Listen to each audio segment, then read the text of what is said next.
Imagine a world in which we no longer need organ donors. A world where if your heart is damaged, we can simply take your cells, convert them to stem cells, and regrow you an entirely new heart. Furthermore, imagine a world where we can 3D print limbs and organs made out of your own tissue. Well, this world is not as far away as you might think. On today's episode, we're going to talk about the science behind that.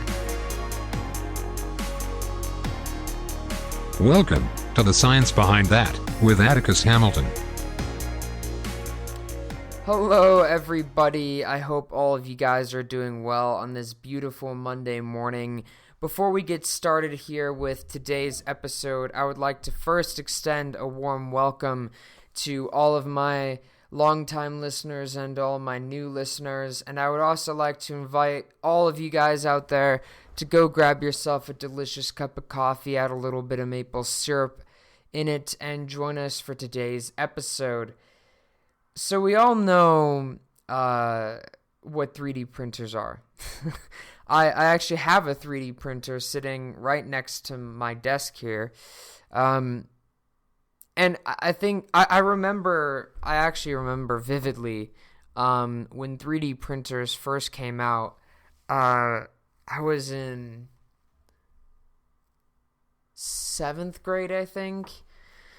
Anyway, I remember when they first came out, there was such huge hype about it. People were like, one day we'll be able to 3D print TV remotes. If yours breaks, it's okay. Just go to your 3D printer and print a new one. And unfortunately, ladies and gentlemen, we cannot do that yet. But what we can do is we can 3D print you a new organ. And this technology actually is not necessarily new. So the very first prototype of a printer that could 3D print organs was actually based off of a traditional like office printer. And the way that worked was like a normal office printer, it had inkjets. But unlike a normal office printer, those inkjets were filled with a cell solution. And so what would happen is that converted office printer would just print out small little layers of cells and let those cells grow. It wouldn't actually, work like a 3D printer because it wasn't a 3D printer. It was an office printer. And then came along the miraculous development of the 3D printer, and with that honestly, ladies and gentlemen, revolutionized the 3D printing organs game. But this is not a history podcast. This is a science podcast, so let's break down the science behind this. So the way this works is very similar to a normal 3D printer. So a normal 3D printer, ladies and gentlemen, uses a type of plastic. Usually it's a plastic called PLA or PLA filament, which is an acronym for something called polylactic acid, which is that's the scientific name. That's a chemical name for the plastic that's used in 3D printers. It's a relatively thermostable polymer that can be melted at relatively low temperatures but quickly solidify. And so the way a normal printer works is a normal 3D printer works by having a system to pull small pieces of that PLA filament off of a spool, and the extruder, the printer, has a computer chip inside that stores like an image, a cut up image of whatever you want to print. So let's say that I want to print a model of a heart.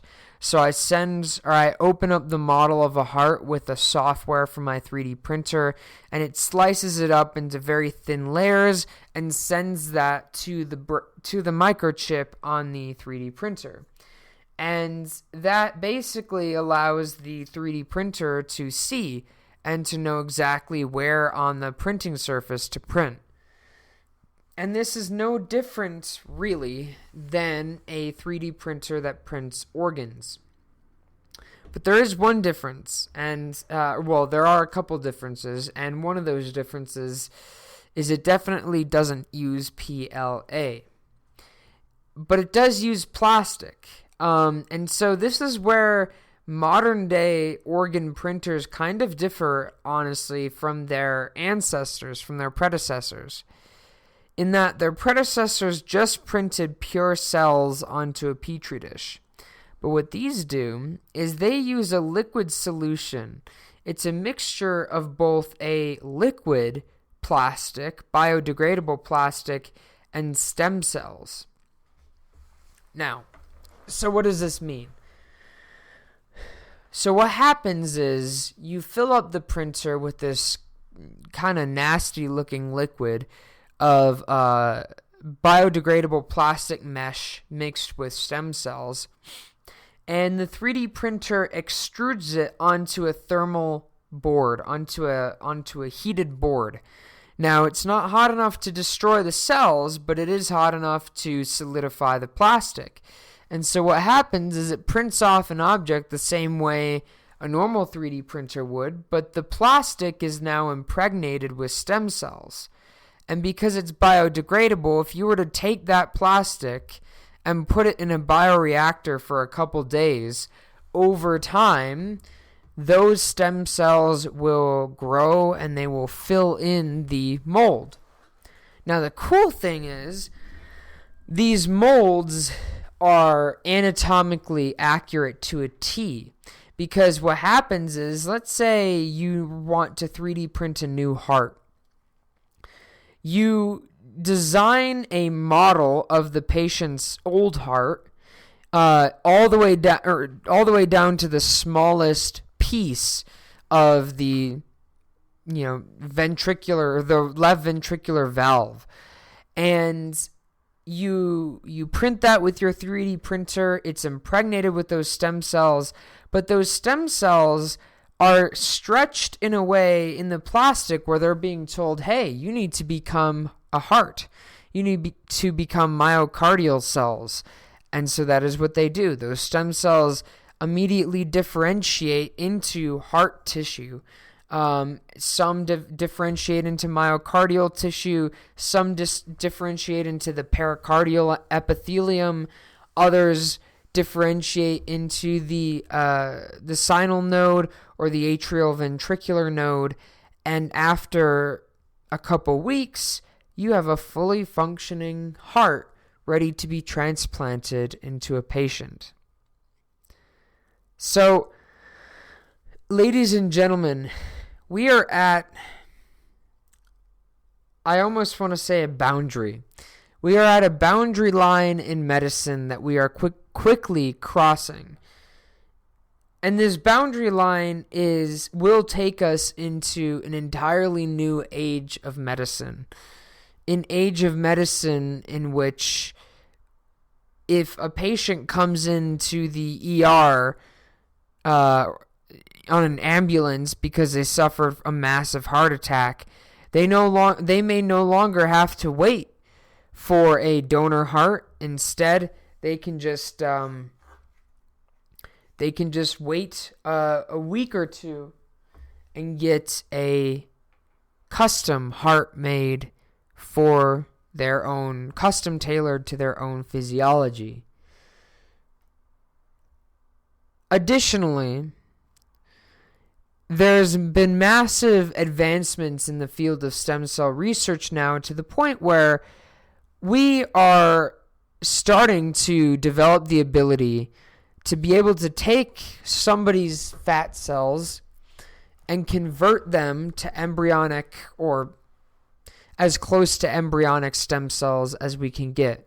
we can convert them to pluripotent stem cells, which just means stem cells that can basically become anything. And this technology is allowing couples, gay couples, to have children, and it also is giving us the potential to be able to custom make hearts and any other type of organ tailor specific to somebody's own physiology. And just like that, ladies and gentlemen, that is how you grow, and that is how you print an organ and a heart, and that is how these organ 3D printers work. If you liked today's episode, I know it was a little shorter than the other ones. If you liked today's episode, make sure to to like the episode and share it to your friends. If you guys have any questions or comments or suggestions for new episodes, you can always shoot me an email at thesciencebt@gmail.com. And until next time, ladies and gentlemen, I hope you have a lovely Monday. I hope you have a lovely week. I will see you all again on Friday. And until next time, as always, remember, stand up and question everything.